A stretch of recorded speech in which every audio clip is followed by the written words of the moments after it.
The family of a Black Florida teen who was bullied for months, falsely accused of threatening her school, and wrongly detained for 11 days in a juvenile detention center is filing a lawsuit against the charter school and a social media company. One of Nia Whims' former classmates at Renaissance Charter School created a fake profile impersonating her, threatening to bomb the school and kill others. A teacher reported the threat to the police, and Whims was arrested. Whims denied making threats, and her family gave police her iPad as proof. Now, after nearly 2 weeks, Pembrooke Pines Police investigators realized that the IP addresses did not match Whims. They tracked the 12-year-old who it did belong to down, charged the student with written threats to kill or do bodily harm, and falsifying a police report. The lawsuit blames the social media site for not giving the police access to the accounts at the beginning of the investigation, and the school did not do anything to stop the bullying. Now, the school responded by saying this: "Our highest priority remains the safety and security of our students. We always have and always will take all appropriate actions to ensure our students and staff are safe. We are not at liberty to discuss any private student issues, and we do not comment on pending litigation." Again, we're joined by our panel, Reverend Jeff Carr, Dr. Omakongo Dibanga, and Dr. Julianne Malveaux. Dr. Dibanga, I'll start with you. When you hear about this, it is terribly disheartening to know that the young person who was locked behind bars wrongfully and erroneously had to be done so in that way. I'm curious, and I don't want to play devil's advocate. Lord knows devil doesn't need an advocate. But I am curious, Dr. Dibanga, because you have this particular expertise that can help us. Did the investigators and authorities and the school, did they initially respond correctly, save perhaps for not looking at the young girl's iPad?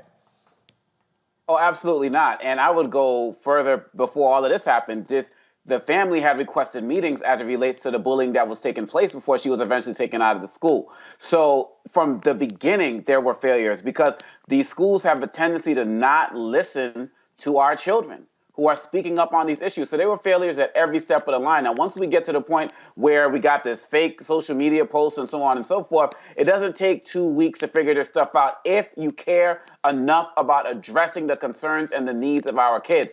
And if they're saying we'll do an investigation, well, she can just rot and just be, locked up and deal with these particular issues, that's another failure of the school. And I deal with this constantly, whether I'm talking in public schools or private schools or charter schools.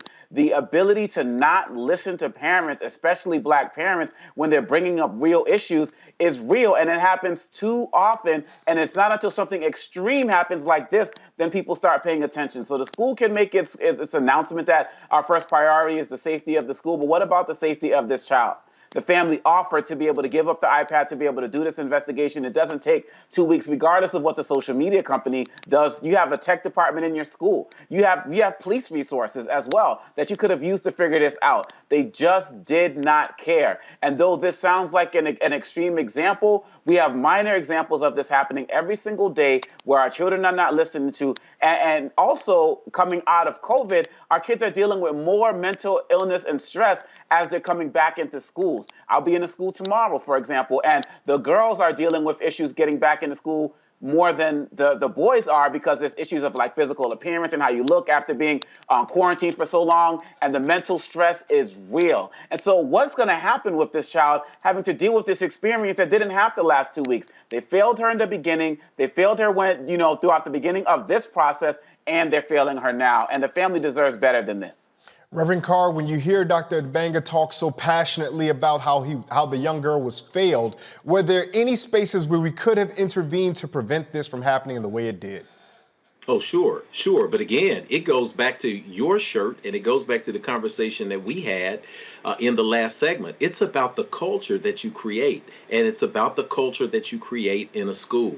My wife has founded over the last 11 years or so, 4 different PTOs at school because we were involved in schools that didn't have a PTO or had a PTO that was not functional because the principal felt, in some cases, we've got great principals now, but the principals felt as if they could run the school without parental engagement and without parental involvement beyond rubber stamping.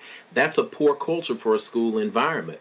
We go and we advocate for young people. I remember just last semester having to advocate for a family because a small child, a boy, middle school age, came to school on banking day and actually paid another large child a small amount of money that he was supposed to put in the school bank to beat up two young black girls.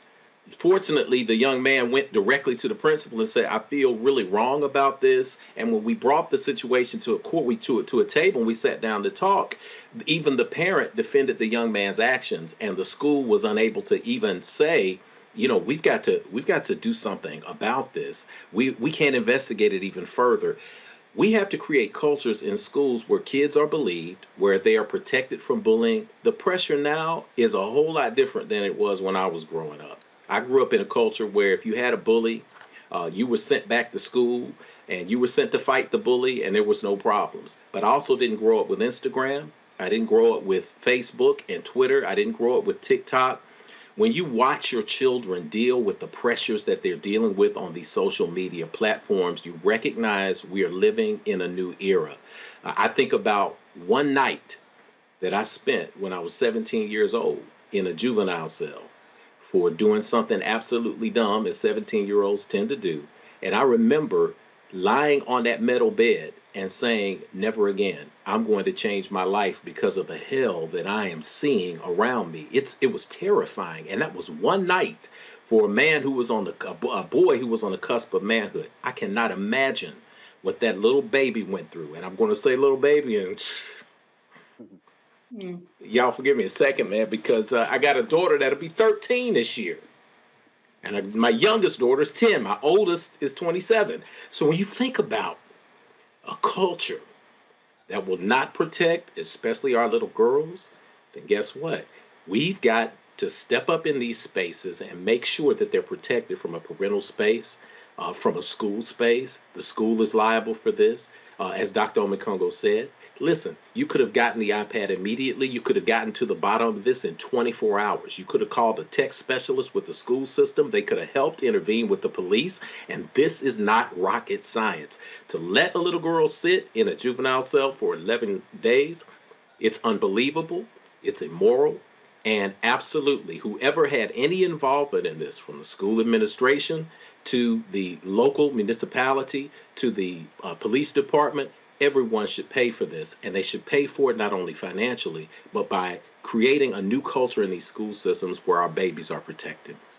Dr. Malveaux, I don't even know how to begin to ask you this, but can you begin to theorize why or how the school system and police can all equally drop the ball?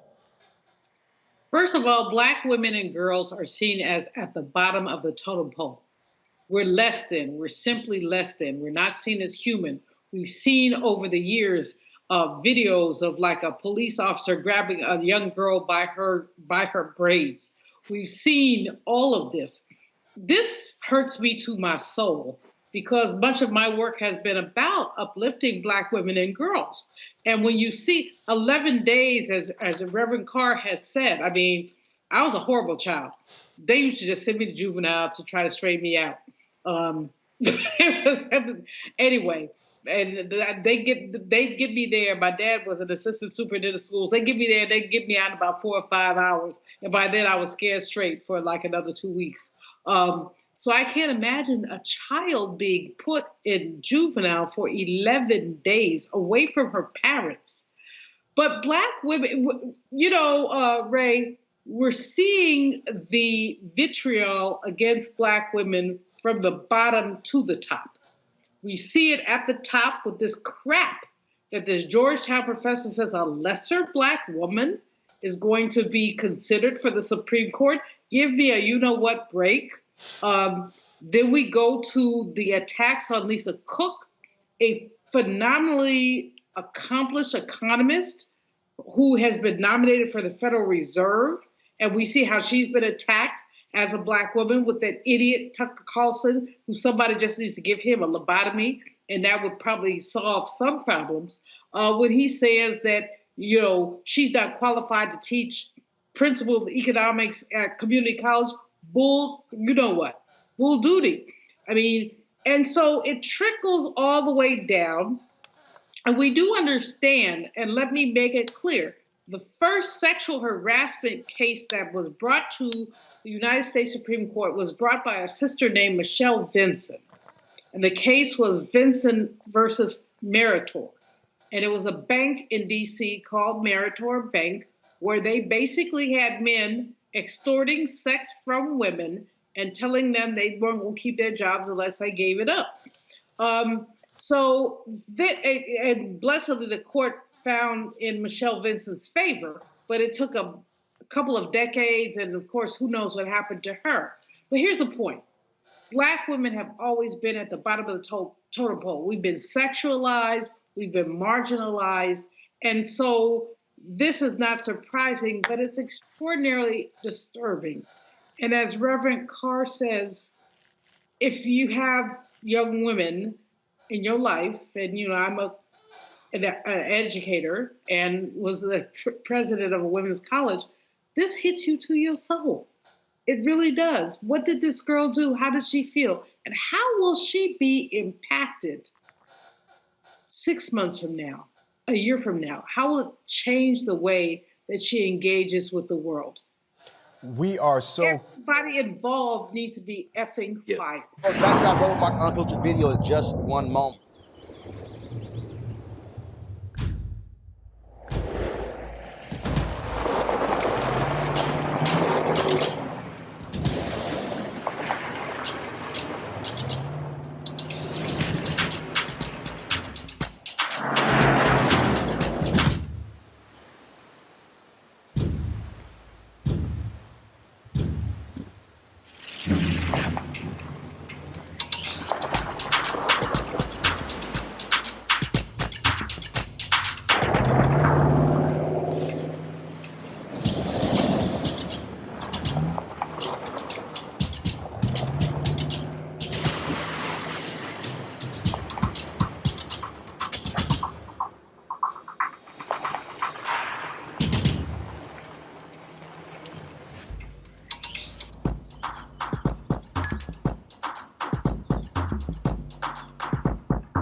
Time to be smart.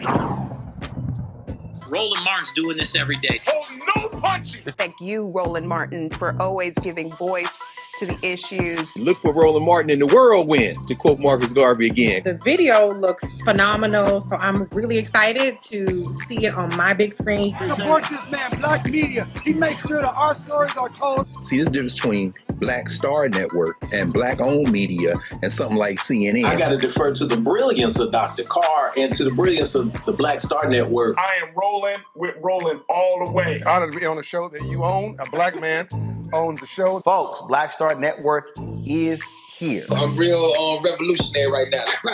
Roland was amazing on that. Stay black. I love y'all. I can't commend you enough about this platform that you've created for us to be able to share who we are, what we're doing in the world, and the impact that we're having. Let's be smart. Bring your eyeballs home. You can't be Black-owned media and be scared. You dig?